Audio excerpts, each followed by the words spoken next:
فاعوذ باللہ من الشیطان الرجیم بسم اللہ الرحمن الرحیم وعن عاصم الاحول قال سألت انس بن مالک عن القنوت في الصلاة كان قبل الركوع وبعده قال قبله انما قنت رسول الله صلی اللہ علیہ وسلم بعد الركوع شهرا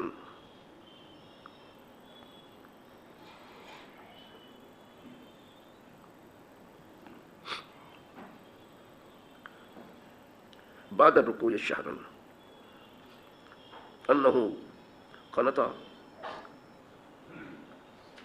اناسا يقال لهم القراء 70 رجلا فاصيبوا فقنت رسول الله صلی اللہ علیہ وسلم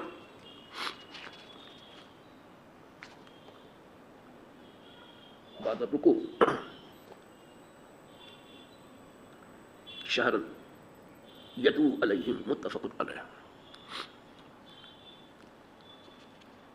یہ حدیث اس کا متن آپ نے سماعت فرمایا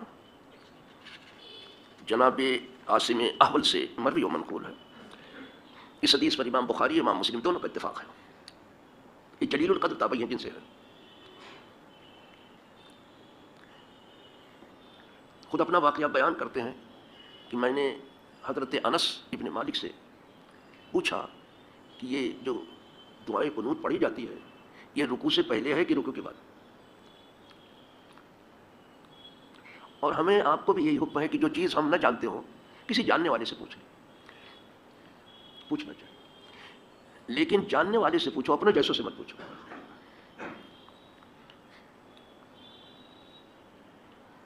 یہ سوال بڑا پیارا سوال تھا. اب میں پڑھتا جاؤں اور تھوڑا کھولتا جاؤں اسے. کہتے ہیں کہ میں نے انس ابن مالک سے قنوت کے بارے میں پوچھا جو جب نماز میں پڑھی جاتی ہے کہ یہ رکوع سے پہلے ہے کہ رکوع کے بعد. احناف جو ہے رکوع سے پہلے پڑھ لیتے ہیں، یعنی حنفی امام اعظم ابو حنیفہ رحمۃ اللہ علیہ وہ پہلے پڑھتے. ابھی بھی آپ نے بھی پڑھا تو پہلے دعائے قنوت پڑھی پھر رکوع کیا.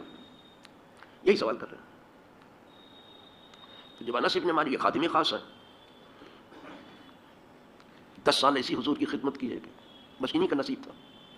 پھر بارگاہ رسالت سے وہ دعا ہی نہیں ملی ہے کہ یہ پھلے پھولے، ان کی اولاد پھلی پھولی اور ان کے اولاد کی اولاد. اور میں نے دیکھا یہاں جو کچھ اللہ نے رکھا ہے سب خدمت میں ہی رکھا، صرف بات بنانے میں نہیں، لفاظی میں نہیں. ایسی خدمت انجام دیے کہ حضور کو یہ نہیں کہنا پڑا کسی کام کے بارے میں کہ کیوں کیا آپ نے، یا یہ نہیں کہنا پڑا کہ کیوں نہیں کیا آپ نے. کبھی نہیں کہنا. حالانکہ 10 سال خدمت کرے تو یہ وقت آتا ہے کہ کیوں کیا آپ نے، یہ نہیں کرنا چاہیے. یا یہ کہا جائے کہ کیوں نہیں کیا. ان سے جا کے پوچھو. یہ عاصم احول کا سوال انس ابن مالک سے پوچھنا بتاتا ہے کہ ہمیشہ مسئلہ جاننے والے سے پوچھو، اپنے جیسے سے.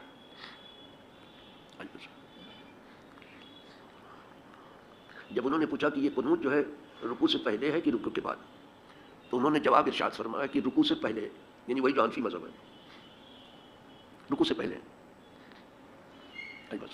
اب لوگوں کے دل میں یہ خیال پیدا ہوگا کہ حضرات شوافی تو فجر میں رکوع کے بعد پڑھتے ہیں،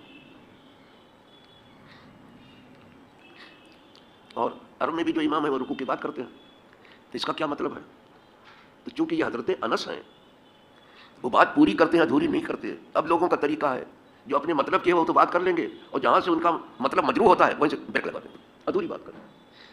پوری بات، اگر پوری بات کی گئی ہوتی نا تو جو کچھ آپ اپنی آنکھوں سے دیکھ رہے ہیں کبھی نہیں ایسا ہوتا. جہاں سے ان کے مقاصد پر ضرب لگتی ہے وہیں سے چھپا دیں گے. لیکن حضرت انس ہے نا، کیا کہنا تھا، بغیر پوچھے ہوئے یہ تو بتا دیا مسئلہ کہ یہ پہلے ہے. الحمدللہ حنفی پہلے ہی پڑھتے ہیں، جواب دے دیا. یہی بات جو ہے حضرت علی بھی فرماتے پہلے ہے، یہی بات عبداللہ ابن مسعود بھی کہتے پہلے ہے. سمجھنا. اور جتنے جلیل القدر ہیں، جتنی روایت پہلے ہے. تو چلو پہلے کی بات تو ہو گئی، ہم لوگ سب پہلے ہی پڑھتے ہیں دعائے قنوت. لیکن یہ جو بعد میں پڑھا جاتا ہے، یہ جلیل القدر ہیں امام شافعی رحمۃ اللہ علیہ، ان کے ماننے والے، وہ بھی فجر کی نماز میں تو رکوع کے بعد ہے ان کے یہاں. اب اس پر روشنی ڈال رہے ہیں. وہ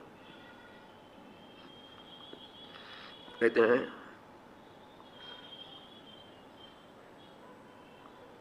انما قنط رسول اللہ صلی اللہ علیہ وسلم بعد الرکوع شہرا، حضور نے دعائے قنوت پڑھی رکوع کے بعد 1 مہینے تک، ٹائم ہے صرف 1 مہینے، بعض روایتوں میں ملے کہ 40 دن بھی ہے، تو صرف 1 مہینہ پڑھی حضور نے دعائے قنوت رکوع کے بعد، صرف 1 مہینہ پڑھی، ہمیشہ نہیں پڑھی۔ آئی بات سمجھ؟ شہرن، شہر کہتے ہیں مہینے کو، آپ کے اردو میں شہر کہتے ہیں، کسی بڑی جگہ کو شہر کہتے ہیں، اس سے چھوٹی جگہ قصبہ ہوتی ہے، بمبئی ایک شہر ہے، کلکتہ ایک شہر ہے، تو آپ کے یہاں تو شہر یہ ہے، لیکن عربی میں شہر کے معنی ہے 1 مہینہ، اس کی جمع شہور آتی ہے۔ کہا صرف حضور نے 1 مہینہ پڑھا رکوع کے بعد، یہ حدیث ہے، یہ رکوع کے بعد پڑھا 1 مہینہ۔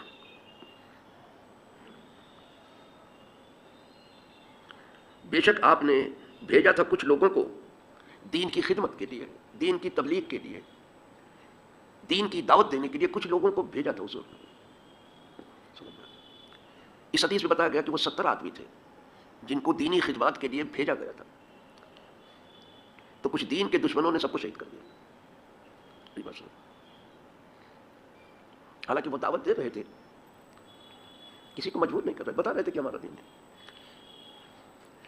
لیکن کچھ لوگوں کو یہ اچھا نہیں لگا تو ان کو سب کو شہید کر دیا گیا۔ یہ تھے کون؟ ان کو، ان کی تعداد جو 70 بتائی گئی ہے، بعض روایت میں 40، کہیں 30 بھی مل جائے گا، لیکن زیادہ 70 کی بات ہے۔ یہ اتنے اچھے لوگ تھے جن کے وہ جنگل میں جاتے تھے، لکڑی وغیرہ کاٹتے تھے اور لا کے پھر بازار میں بیچتے تھے، جو آمدنی ہوتی تھی اس سے اپنے بال بچوں کے کھانے پینے کا بندوبست کرتے تھے، کسی سے کچھ مانگتے جانتے نہیں تھے۔ اور دیندار کی شان سے بھی یہی ہے کہ وہ سوال نہ کرے، مانگے نہیں، دیندار کی شان ہے، کسی سے کچھ کہتے نہیں، لکڑی کاٹتے تھے اور بیچتے تھے، اور اس طرح سے خورد و نوش کا بندوبست اپنے بال بچوں کے لیے بھی کرتے تھے، تو ان کو سب کو شہید کر دیا۔